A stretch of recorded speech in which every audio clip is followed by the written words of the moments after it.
Ladies and gentlemen, boys and girls, lax rats alike, welcome back to another episode of the Crease Dive. Today is Thursday, August 24th, and we are heading into the final week of the 2023 PLL regular season. Summer's wrapping up all across America. You see kids doing a little back to school shopping. You see, maybe some fall or some preseason football practices getting going, but we're all gearing up for the PLL playoffs. They get going in just a couple weeks here, and we have just 4 more games left to go in the regular season. I am JORDIE from BARSTOOL. With me, as always, we've got my good friend and yours, DOOGS, in the lab wearing a fantastic hat. DOOGS, how you feeling this week? We took a quick break off, some scheduling conflicts last week, but back in the lab here heading into Salt Lake City. What's going on? I just lost my mind a little bit in the mountains. Saw some concerts, saw some mountains. It was a good time. It was nice to not think about lacrosse for a little bit. I feel like I haven't taken that much time off lacrosse since probably February. So it was good to kind of reset before the playoffs. I know the last week of the season, some things to play for here, but it was nice. I mean, I'm sad that we couldn't really hit the mics. I woke up unexpectedly hungover on the day we were supposed to record, and you guys were gracious enough to be like, hey, let the kid have a day off. So thank you for that. But yeah, feel good. Excited to hop back into this thing. Hope you had a good week. Yeah, I mean, I'll be honest too. So you were gone. You were in Colorado last weekend, and I'm 31 and washed up. So the 11:30 start time on last Friday, even the 10:30 start time last Saturday, a little too late for little old JORDIE over here. So I didn't get a chance to watch a ton of games live. I watched some highlight packages, some YouTube clips, but I know our boy NESTLER. I mean, NESTLER's just been dialed this summer. Intern Nest, believe he got it. I mean, he might just be watching just on the Cursed cam, so I don't know how much actual lacrosse he's watching. He's just watching whatever Cursed is in there. But do we have Intern Nest in here to give us a quick run through of everything that went down in Seattle? Fellas. I'm gonna keep it brief. I know you guys didn't catch a lot of the action. I did, don't worry. So we're gonna start off with the Archers versus Whip Snakes. It was a little bit of a snooze fest. It was 10-2 at half Archers. The Snakes were never really in it. I'm a Snake supporter. They got a curse. They got Stagnita leading. It got up to 12-2, and they fell 16-11. So they made it a run at the end. Honorable score, but Whip Snakes get thrashed in that game. We're going to go to the Cannons. Atlas. Adam Charlambidi, I wonder if I said that name right, has arrived. Hat-trick, his first game of the season. Former Rutgers Scarlet Knight. He was in college for like 8 years. Everyone fucking loves that. Absolute warrior. Battled through so many injuries. He's back. This game was a little more back and forth. Cannons up early. Atlas take the lead. Forgot to say before we started, twos are going to win you games. The Cannons scored 3 2-pointers in the third quarter. They flipped the fucking score. They take the lead. They never let it go. 14-13 final Cannons. It was close, but with Colin Curse walling up in those pipes, that's going to be a win for the Cannons.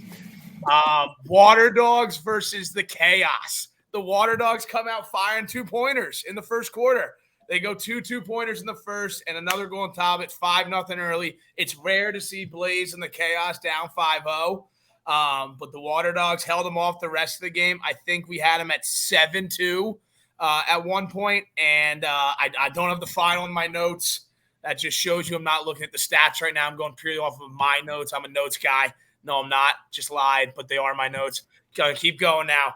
Water Dogs win that one. Chaos weren't in it. Last one is Redwoods.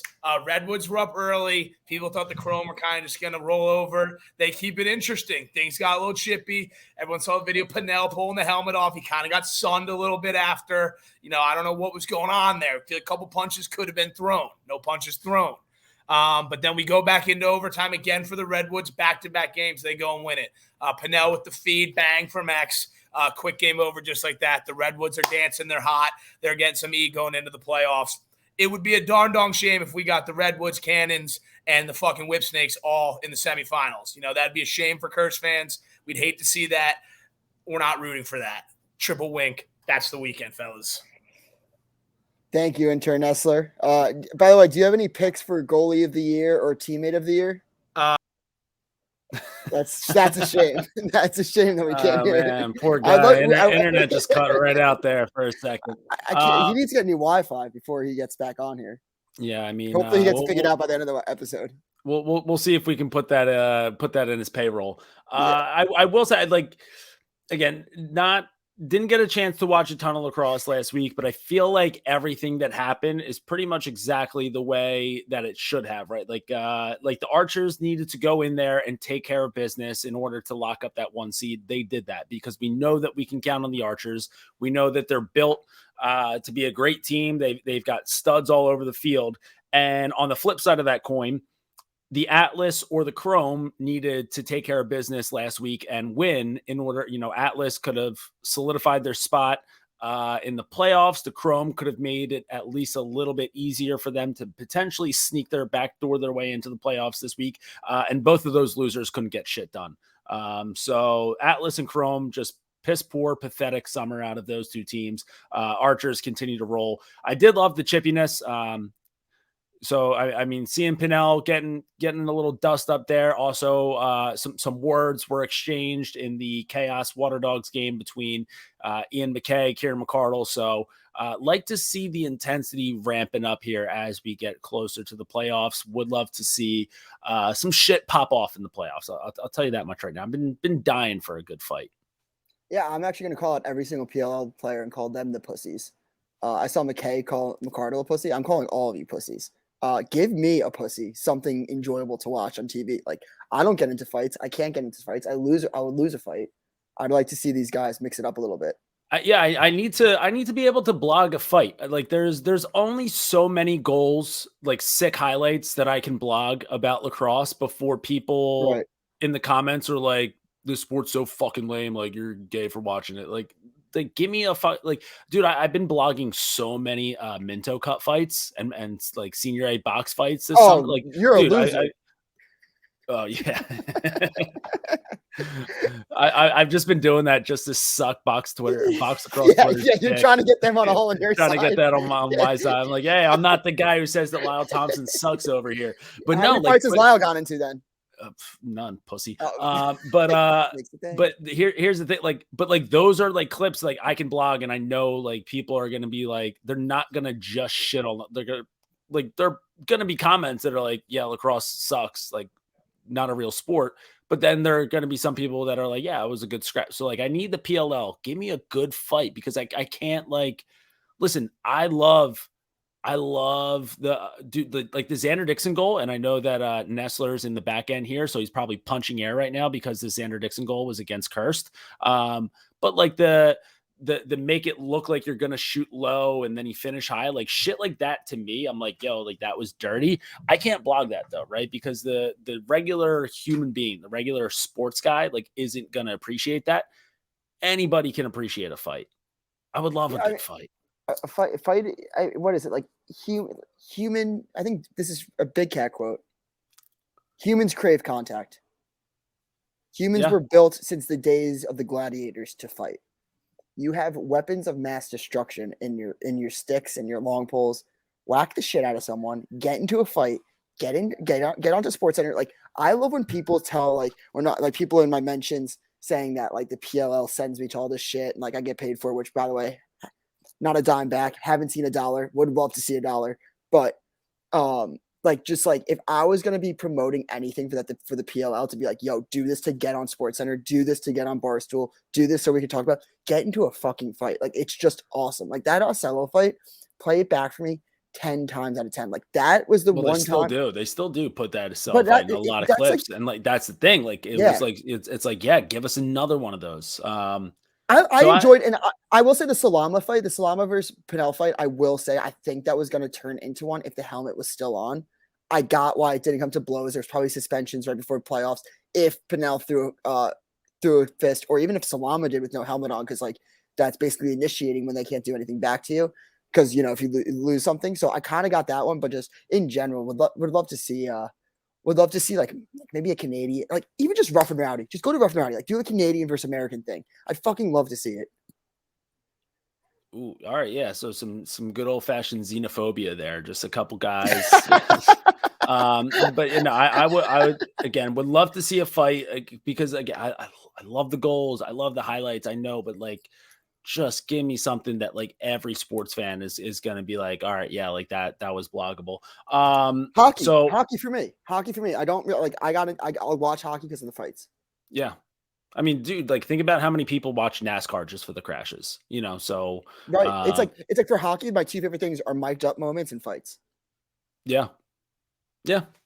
So all right, well it's good though because it seemed like things were getting chippy. It seems like things are trending that way. We'll see if that continues on as we go into Salt Lake City this weekend. There's not a ton on the line here for some of these guys, right? Like the Archers, they already have their spot locked up. Some of these teams, the Cannons, like they're gonna be one of the top 3 seeds, either 2 or 3. Like their spot in the championship series is already locked up.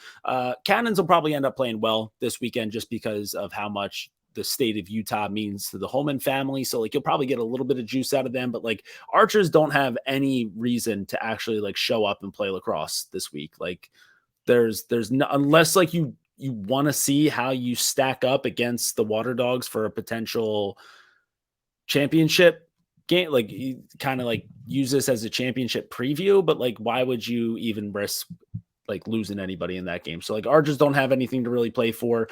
Cannons don't have a ton to play for, despite the fact that like the Holmans are Utah Lacrosse. Water Dogs kind of the same thing. And then like you get down to like the Chrome, and it's like, yeah, like you guys can like Chrome and Atlas, they're going to build up this weekend. Like there's an actual like possibility that 7th and final playoff spot is potentially in the air. And theoretically, sure, I guess like mathematically, it's not completely sealed up yet, but unless the Atlas lose and the Chrome win by 18, which I mean, what's been the biggest blowout in PLL history? I do think there is a. I think it's got to be the Redwoods 2019 when they lost like by like a bajillion in the second to last week. Yeah. Well, so here's the Chrome. The Chrome, like if they're gonna win by 18, they're gonna need guys on the team that can score the ball, and they just got rid of one of those guys. So trade deadline came and gone, and Jackson Morrill on the move. Doogs, I know that you're pretty fired up about this trade, so let's talk about Jackson Morrill. I am a little fired up about this trade. Got the news right after I landed, and I was a little perplexed as to like, well, first off, it kind of seemed to me that you'd want to keep your ex-attackman if you're going to get someone like Brendan O'Neill. So now it opens up the debate, like, are you going to get an ex-attackman in the second round next year? Are you looking at Schellenberger? Is Pseudo out? Is Pseudo doing Morrill a solid? Is Morrill's contract kind of up? So they're just like, let's get rid of him. Could have been a combination of things. Would really need to spend some more time looking into the details of the contracts and all that. But yeah, I think it's one of those trades where I saw someone on like Instagram, fucking probably like a 6th grade piece of shit, that was like, oh, the Whipsnakes don't need another attackman. Well, buddy, Morrill barely didn't even play attack last year. He came out of the box for the Chrome. He was a great player. He can cause mismatches. He could do what Gutty kind of did to a degree, coming out of the box for the Whipsnakes. So look, I like the trade personally. I think that the Whipsnakes offense gets a little extra juice. I don't believe that just because they dropped this game that they still aren't title contenders. I still think they could very well win the title. When's Bernler going to be back? I mean, Krebs played awesome 2 weeks ago. Didn't have his best showing this weekend. But I seriously think that just if they get their keeper back, their leader back there, the Whips can be a very, very scary team. So I'm not counting them out yet. I don't think that it's fair in the history of the PLL to really count out the Whips when the chips are down. So yeah, I think that Morrill was a good acquisition by Jim Stagnita. Good word there. Yeah, I mean, I real quick shout out to friend of the program, Dan Arestia. He hit me up with this the other week, and I forgot to pull this up as we started talking. But his sticksinlacrosse.com, he does have pretty much everybody, like as far as like as much as you can know, their their contract information up on his website for each roster. So Jackson Morrill, that puts him through his deal runs through the end of this summer. So Makes sense. So he's on an expiring deal. Still don't really know like what like the longest deal guy. I think it's like 3 years, 2 or 3 years. Yeah. So he signed last year and then it ran through this year. So he will be a free agent this summer. So yeah, I mean, maybe Chrome weren't going to keep him around anyway. And then they trade him off to, I mean, it's a fire sale for the Chrome. They get rid of Malloy. They get rid of Jackson Morrill. They get a 2nd round pick and a 3rd round pick in next year's draft in exchange for Jackson Morrill. And then there'll also be swapping a 3rd round pick in that one. So yeah, I mean, maybe a guy who you're not going to keep around. It's like, you guys know that your season's fucked. You might as well just get a 2nd round pick out of it and just build up your team from the bottom up. Yeah, I mean, there's like no way that Pseudo is going to be back. So at least good on him for trying to build up some picks for whoever the new guy is going to be. See, I'm so happy you brought up that point, because that's exactly what I was going to say. I don't know. Do you think it was that? Do you think he was one of those, well, I'm going to be like, people are like, well, look, you got all these picks back, blah, blah, blah, blah. I think he was just like, look, I like Jackson Morrill. I'm going to like do him a solid, put him on a playoff contending team, get something back in return if I do stay. I don't think this was really like a savvy GM move. I think it was just like, look, I like the kid. He's done nothing but good for us. Let me do him a solid, put him on a contending team, make a playoff push, try to earn some big money going into like free agency. Yeah, I think that there's definitely a little bit of both there. One, it's like hey, like because you're gonna have to gut that team and start from scratch. Like that team is so bad. So bad. Wait, so bad. Just truly awful. So I mean, you need from really every position, you need to get better there. So I think, you build up picks. And then again, I think, hey, Jackson Morrill, like you've been great for us this summer. Appreciate you sticking through such a shitty situation. Go off and try to help out the whips. I mean, dude, the whip snakes are loading up right now. You know, if they can kind of get healthy at the right time. They can bring back Burnlore. Although Krebs look pretty solid, but you bring back Burnlore, kind of a leader back there, get everybody healthy. And then you also load up by bringing in a guy like Jackson Morrill, who's been playing great this summer. I think the Whip Snakes are loading themselves up for a nice little run here in the playoffs. Yeah. And that's I guess the main thing going to this weekend is I think that we agree and we disagree to some extent about what there's to play for, in the sense that you do have to beat everybody. But I think there is another sense of who do you want to, what is the route you'd rather take? So like if you're a 2 seed and you got matched up with, or like, I think you can I think the Atlas probably have it locked up for the 7. But anyways, Atlas, well, or Chrome, if they backdoor and win by 18 here, Atlas would be locked in for the 7. Then you get into that middle ground where it's, Water Dogs would play Chaos, Redwoods, Whip Snakes with the 4-5. So it's just who would you rather play? So I think that it's seeding might matter to that degree, but at the same time, you do have to beat everybody. So yeah, we'll see how it shakes out. Like if I'm the Water Dogs, I probably would like to see the Redwoods lose this weekend. I think out of that entire that group of teams, those 4 that are in the middle there from so I guess 3, 4, 5, 6. Like I think Redwoods I would call my weakest. Yeah, no, I would go there too. Just especially like, okay, and just a callback to a couple weeks ago, because the last time we talked, speaking of Redwoods, Atlas, all this shit.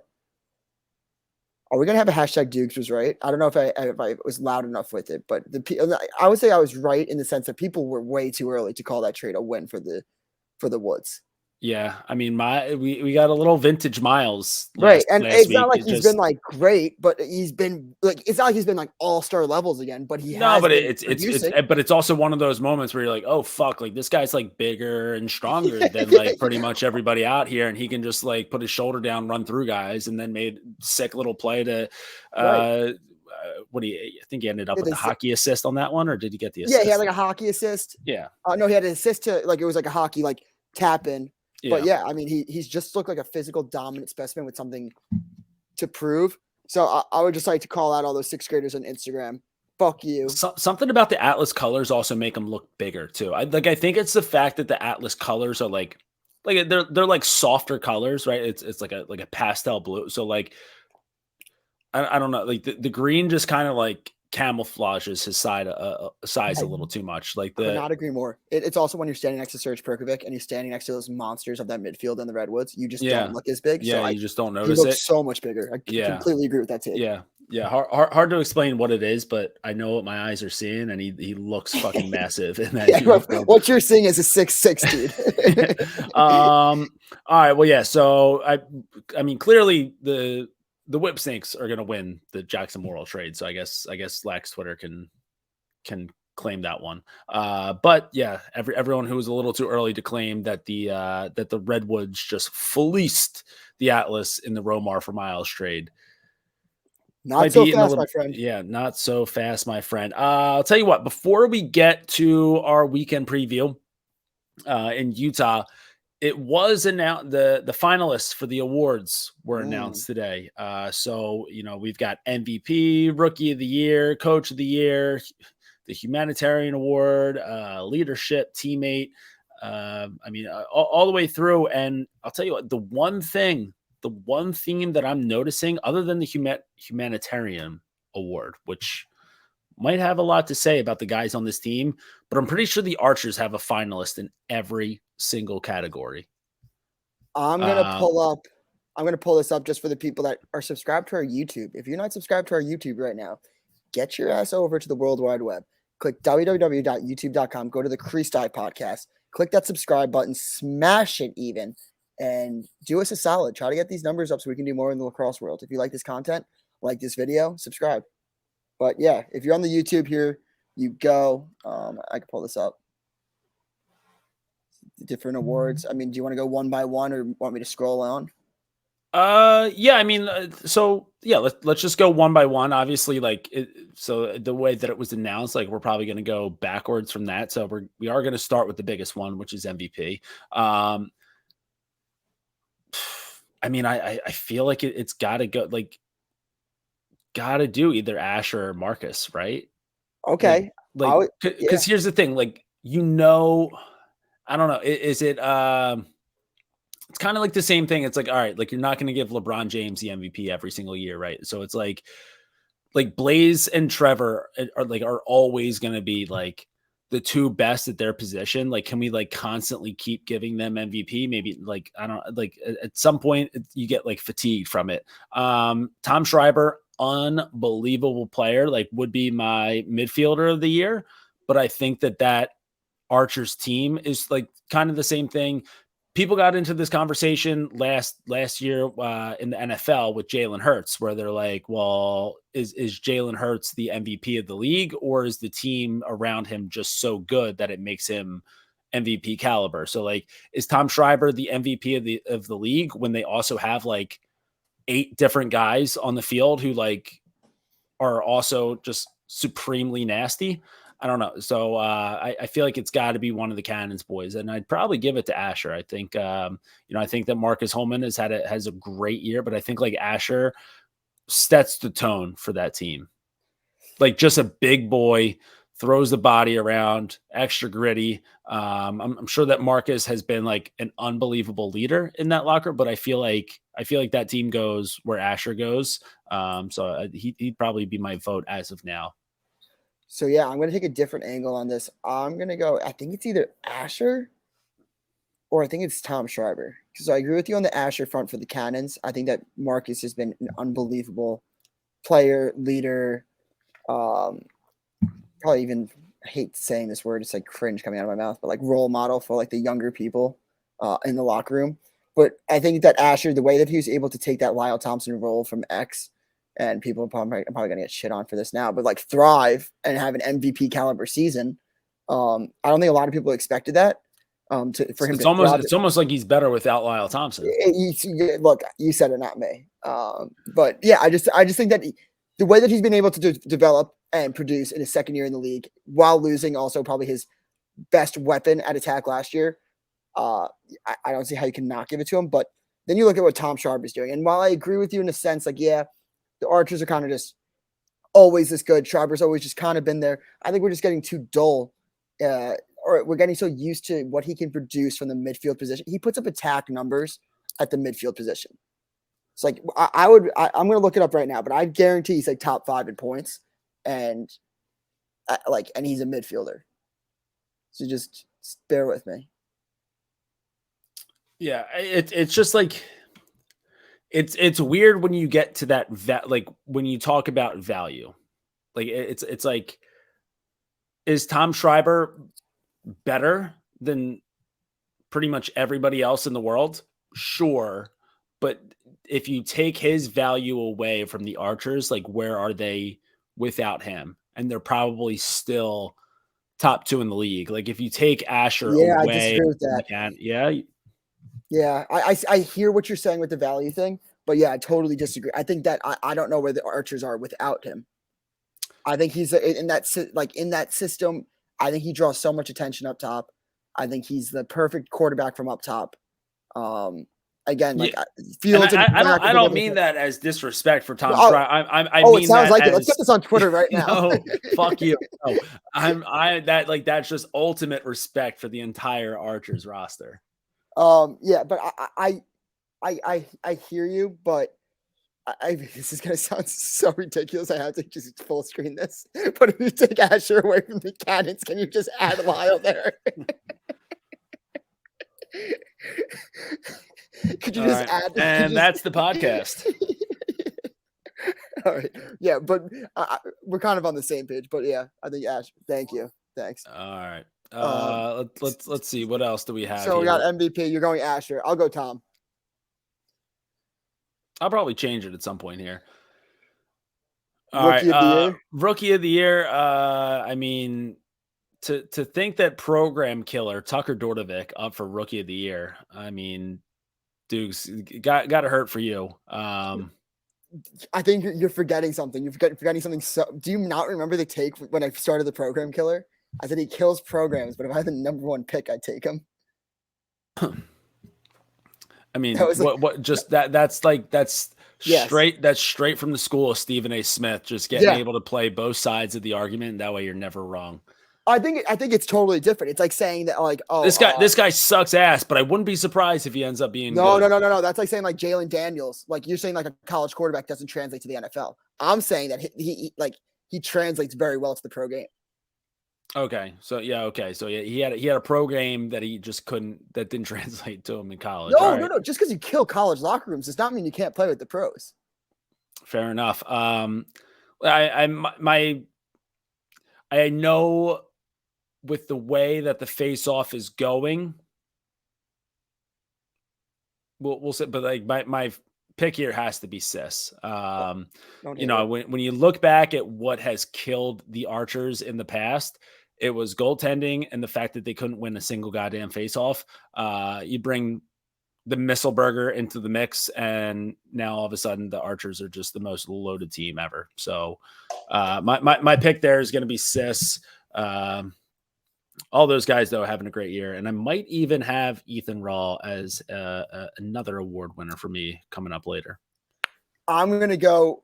I think that it will be Tucker that wins the award, rightfully so. But I'm going to go a little off the beaten road or whatever. And I'm going to say Will Bowen. I've been really impressed with how he's been able to just cause havoc with that chaos defense. I think he fits that style very well. Some might say, from the words of Jack Rowlett, what was he, the fourth defender off the board? How? And Ethan Rawl undrafted. So, yeah, I'll say I think Tucker's going to win, but I'm going to give Will Bowen a bone. Next. Do we even have to? It's Brian Holman. I mean, everyone else is running for second place. Humanitarian award. So again, really funny here. Archers have they've got a finalist in every other category besides the humanitarian. So you have to imagine that they just have a bunch of pieces of shit on that team. Yeah. I don't know. But you could make the argument that the Atlas have such a good locker room, and it's actually crazy. Romar was also on the Atlas, so like basically all three. An Atlas. Yeah. Yeah. Yeah. All right. Give it to all three of them. Great dudes all around. I'm actually gonna give mine to Romar. Quick story: in Louisville, I spilled a beer on him, and he didn't kick my ass. So in my eyes, he saved a human. So what a saint. Yeah. All right, the leadership award. Again, these ones don't matter. We can just move past these. I'm gonna go Blaze. I think he's really nice. Teammate of the Year award. I'm always going to give that to Austin Kaut. Just unbelievable hype, man. Always there to gas up the boys. And you guys heard from him firsthand. You saw firsthand on this here podcast. Dude, just out there taking shots to the fucking straight to the middle of the sternum for the fellas. So yeah, I'm going Austin Kaut too, purely from the backup goalie standpoint. Also, I don't know if you can give it to Cole Kirst for teammate of the year because I've heard nothing but terrible things about the Kirst family. Nestler actually ranked the nicest Kirsts before the episode, and he put Cole fourth. So it makes you wonder how someone should be up for teammate of the year if they're not even the best brother.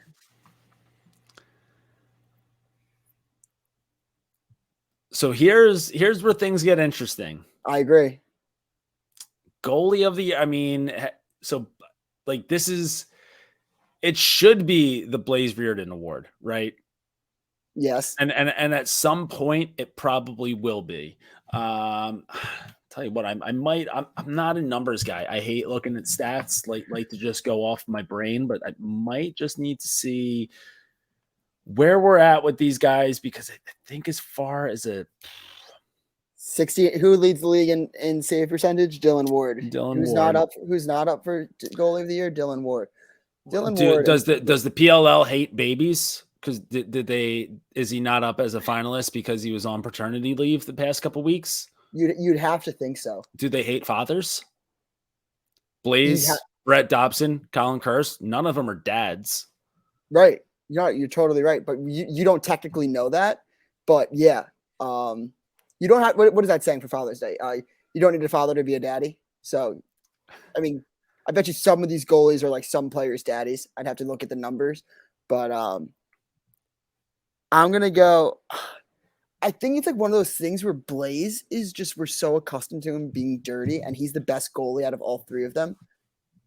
But he has to almost save like 70% of this. Like he has to outdo himself every year. So I'm almost gonna go. It's the fatigue. It's the fatigue factor where it's like, all right, like how often is this? Can like we say that he's the best goalie and like it could just be the rest of his career, but yeah, I'll tell you what, I think I'm still going with Blaze. I'm still gonna go Blaze, but I think obviously like dude, think about Cannons were looking a little rough there in the beginning of the year when Gettleman and Colin Kirst were kind of splitting. Once you go to Colin Kirst full time, things really started to turn around there. And I think it like a lot of that has to do with like the fact that we're comfortable with our guy between the pipe and like just that extra little confidence boost of knowing, all right, like we have our guy between the pipes. Like if we, like on offense, it's like, hey, like we can piss the ball away this possession because we know like our guy's going to stop it on the way back. So might not be Colin Kirst's year for goalie of the year this year, but I think he's kind of proven this summer that he's going to be a guy who's up for this award quite frequently. Same thing with Brett Dobson. I mean, I agree. Yeah, not enough that we can say about how much he's turned around this Archers team as a like Archers have been a joke for a while now in the league. And Brett Dobson has been there to really, really lock them in as a certified wagoon. But until Blaze proves that he's not the best goalie in the league, like I feel like I have to give it to Blaze. Nestler just texted me and he ranked them. He said Blaze, Dobson, Colin Kirst. So we have that. And also, I was going to say something about he texted me. He said Blaze, Dobson, Krebs should be up for the award, and then Colin Kirst. Kirst of the week winner, Brendan Krebs, and then he put Dylan Ward, obviously, and then he put Colin Kirst. I just want to say that I think Colin Kirst might not be the most talented goalie, but his fundamentals and the way that he can clear the ball, his positioning, his instincts, I think he's in that regard maybe the best in the world. Like he's probably like a goalie coach's wet dream. So that's I don't know. I don't know enough about goaltending to say if you're right or wrong. I love the confidence of what you're saying, so I'm going to believe you. For me, goaltending is just stop the fucking ball. Yeah, and that's what Blaze does the best. So that's why he's winning the award. Yeah. So the face-off athlete of the year, probably the last year that they're ever going to give up this award. So whoever wins this one, pretty historic. And you know what? If I'm giving Sis rookie of the year, like I feel like I'm gonna then give this one to Trevor. Kind of the same thing as Blaze with goalie of the year. It's like until Trevor proves that he's not, it's his award to lose, and he hasn't given it up yet. Yeah, I'm gonna go Trevor, and I think that Jerry Raganese should be up for the award purely based off his cooking videos that have been fucking flames on the timeline. Shout out Jerry, friend of the program. Jerry's making sauce as we record right now. Some sauce. Hot sauce or some sauce? Tomato sauce with I think Grandma Raganese. LSM of the year, the Michael Earhart award. So yeah, but so again, I'm not a student of the defensive side of the ball, right? Like I'm not a guy who's like when the ball's down on that, like I'm watching the offense. I'm not ever really watching what the defense is doing. I'm always watching what the offense is doing. If there's one guy out there who I think stands out and I'm like, wow, like that guy's like making something happen quite free. Like, listen, Earhart, I'm sure that what he brings to the table as an like he makes a lot of stuff happen. And I'm sure that like he's the best at what he does. But out of these guys, just in my brain, like Ethan Raw is the one who stands out to me. Yeah, I'm going Earhart again. Just what he can do on the defensive and offensive side of the ball. On the wings, everything, the complete LSM position. It's got to be Earhart. I don't think anyone really comes close in this regard. I think Ethan Raw was like had a great rookie year. I just don't think he could. I don't believe that he did. He had an impact at the faceoff X for sure, but the way that Earhart's like an offensive threat as well pushes me over the edge for him. Yeah. So, plus, he's just so handsome. Yeah, he's the man. And then, so short stick D mid of the year. I'm just gonna go Bubba just because of the meat. Like feel like that'll get Lax Twitter really going. Yeah, I think that Bubba's been so good this year. And it's one of those things where I think that exactly what you're saying, like short stick D middies, like I'm kind of like, oh, all of them are athletic. Latrell's really good. Like I could maybe give this award to 6 people.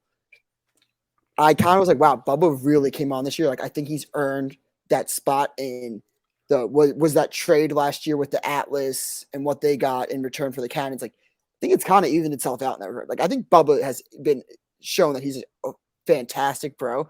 And then it got validated when they played that video of him just fucking up everybody on the Atlas midfield. Yeah, I feel like the best short stick D mid in the world that like wouldn't even want to win the award. Like Danny Logan. Danny Logan's probably the best in the world. Like they're too gritty, and they don't really like give a shit enough to want to win an award. Yeah, I think it's Danny Logan, and he's not even nominated. So goes to show. And then is there any more? There's probably a few more. Yeah. So defender of the year. I mean, dude. I want to say Rowlett, but like. If this award was to like, if this was called like the Boogeyman Award, like the scariest human in the game award, then I go to Graham Hossack. But defender of the year, I'll give it to Jack Rowlett. I think. I mean, you see the battle that he had with Zed Williams was, I mean, and I know that Zed got the better of him a couple times. But anyone who's able to do what he was able to do with Zed is top class. So I'm going with Jack Rowlett for this one. Yeah, I'm going Keelty. I think that he's just in the regard that he's been so damn underrated, and people need to start putting respect on his name for one of the best defenders in the PLL. I mean, I think he's finally getting his shine on a good team. Not even his shine. He's just like a quiet stick. He puts his head to the ground, doesn't get like in the PLL cameras, won't get the shine that he probably deserves, but he's the best defender in my league right now, in the league right now for my 2 cents. And all right, moving on, we've got all right, midfielder of the year, dude, and this one is just throw the names in a hat, pick one out, and I'm fine with any of them. Yeah, I think Schreiber will probably get it this year, though. Yeah, if Schreiber doesn't get MVP, then I think he gets midfielder of the year. But Zach Carrier and Dane Smith are both freaks, just insane. So attackman of the year, MVP of the year. I mean, we really need to talk about this.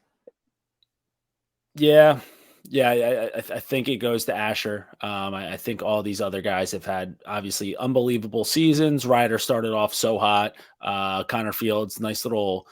I'd call it a renaissance year for Connor Fields. For sure. And then obviously Marcus just still Marcus does, but gonna give it to Asher, and that wraps up the awards. So yeah, I mean, listen. I'm probably going to change my mind like 4 or 5 times.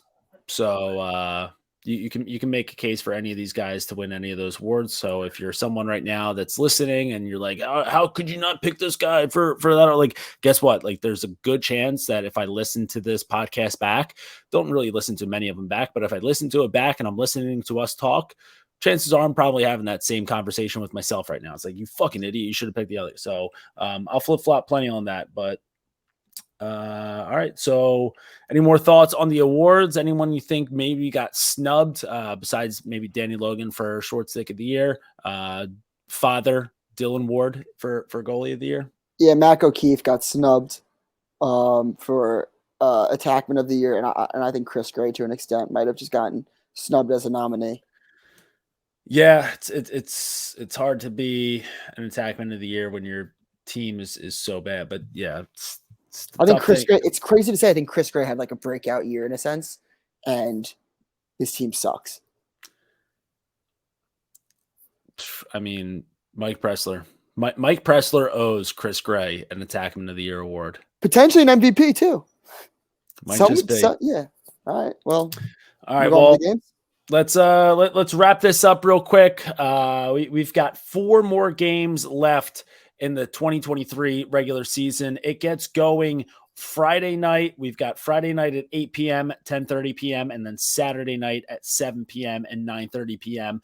Last game, obviously, we're playing for some seedings, and then we're playing for that 7th and final playoff spot, even though for all intents and purposes, it is locked up for the Atlas. Archers and Water Dogs get things going at 8 p.m. This is on ESPN Plus. Like I said, Archers, they really have nothing to play for here. They've got the 1 seed locked up. Better off to just stay healthy, go into the bye week, and just make sure that you guys are ready to go for the semifinal. So do you see them putting up any sort of a fight here, or do you see this as a, hey, let's just roll the ball out and hope that no one gets hurt? I'm going to go the Water Dogs in this one. I'll probably take the plus 1.5 and the money line just to be safe for a double winner. Yeah, I think that the Archers don't really have much to play for. I think they might just roll the ball out a little bit. Maybe try to get some, Algavins in, maybe some D. Simones, kind of try to keep them on that roster that might not get some burn, so they don't lose them. So, yeah, I'll take the Dogs in this one. I think that they have a little bit more to fight for, and I think they actually are just better. Yep. All right. So 10:30 p.m. This one is on ESPN2, the lone televised broadcast. We've got Atlas taking on the Redwoods. So Atlas, Redwoods. Listen, I think there's got to be a way here where we I don't want to say that anything's.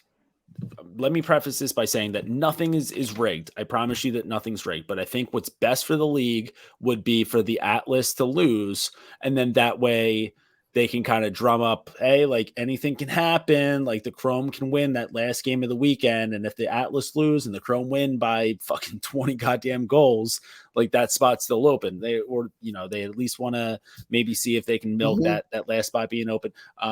But it is a nationally televised broadcast, so it would be good to see that 7th and final playoff spot locked up there. So I'm just thinking about storylines here and thinking about what's better, if Atlas locking that up is better, or if leaving that back door open for the Chrome is better. All I do know in this game, would love to see it go to overtime and then just give us a Braveheart between Romar and Miles. Yeah, that would be great. I'm actually going to go with the Atlas in this one.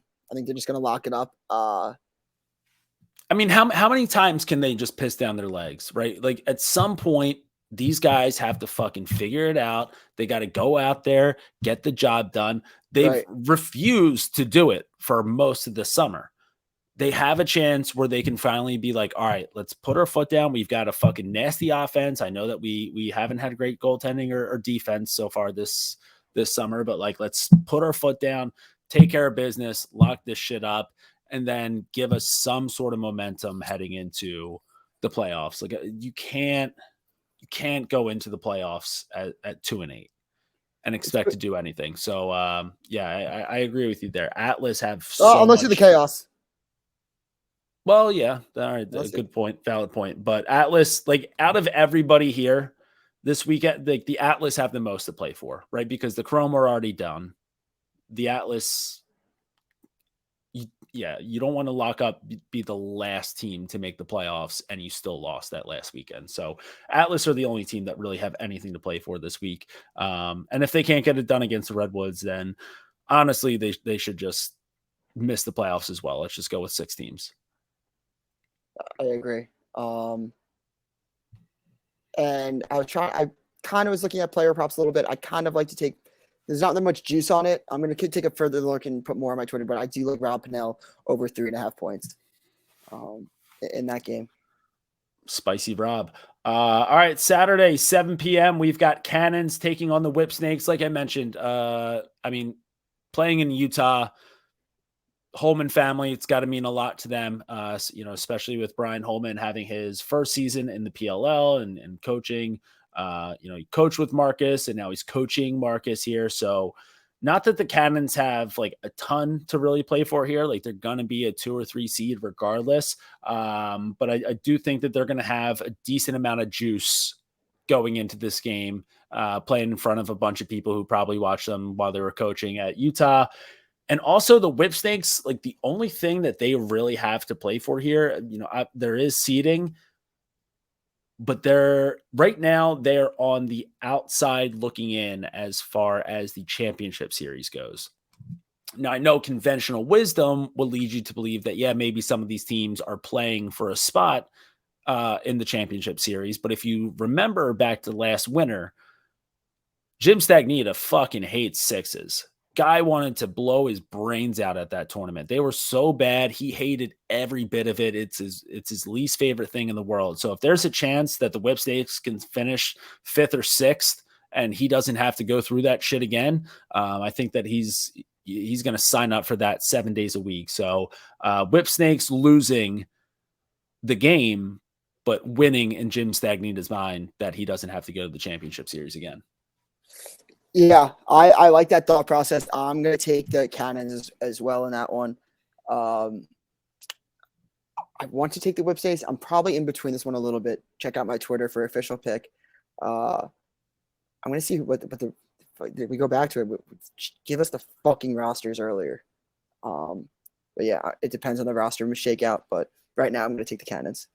Yeah, and then Chaos Chrome wraps up the regular season, and this one is I'm gonna go 2 ways on this one, and this one all depends on how the Atlas game shakes out.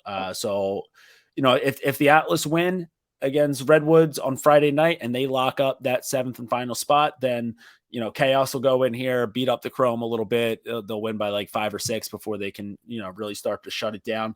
But I want your thoughts on this here, Doogs. Let's say Atlas lose. So they lose to Redwoods on Friday. all of a sudden the opportunity for the Chrome to backdoor their way in, albeit incredibly unlikely, there is still a chance, 1 in a million. So you're saying that there's a chance. If I'm the Chaos and I'm looking at the way that this is shaking out, I know that the Chrome are dog shit. Like I know that the Chrome are so fucking bad, and part of me is probably still a little bit nervous about what the Atlas can do come playoff time. So if you're the Chaos, do you throw this game and you're like, hey, like let's get the Atlas out of here. Let's let Chrome just load up the score sheet, beat us by 19, and now boom, Chrome backdoor their way in. Three things that would have to happen. One, Blaze. I don't think it's physically possible for Blaze to let in more than 15 goals on his worst day. Like, even if he's trying to let in goals. Even if he's trying to let goals in, he's still going to get hit by a bunch. Does anybody in that locker room give you the idea that they throw a game? Like, I love the Chaos makeup of the team and the players. They're such hardos, or like at least they come off that way on social media and, you know, their style of play that, like, I just don't think any of them be like, oh, we want to play. We're scared of a team, or they don't want to face a team. So I'm actually going to go with, I don't mind the thought process for any other team but the Chaos. What if it was all right? So let's say, what if it was closer though? Like, not so. If the Chrome didn't have to overcome a 17-goal score differential, if it was a two goal differential, your boy Austin Cow would be in there. All right, yeah. So the thought process is just that the Chrome are so fucking bad that they have to overcome that 17-goal deficit. So, yeah. So either way, yeah, I think if Atlas, here's the thing: if Atlas win against Redwoods, Chrome have absolutely nothing going on for them, and everyone just kind of goes into that game, hey, let's stay healthy. Chaos come out on top. If they do lose, you are going to get a good fight out of Chrome. Is it going to be enough to like beat the Chaos? Probably not. But what's the number? Is it just a 1.5 spread, or is it 2.5? 1.5, but heavy juice. I'm not even going to take. I don't even think I'm going to take a spread of this. I'm going to take the under 22.5. You know, last game of the Chrome season, you don't see them just shooting the shit out like any chance they get. If it looks like shit, it smells like shit, it's probably shit. And that's the same way you can look at the Chrome offense.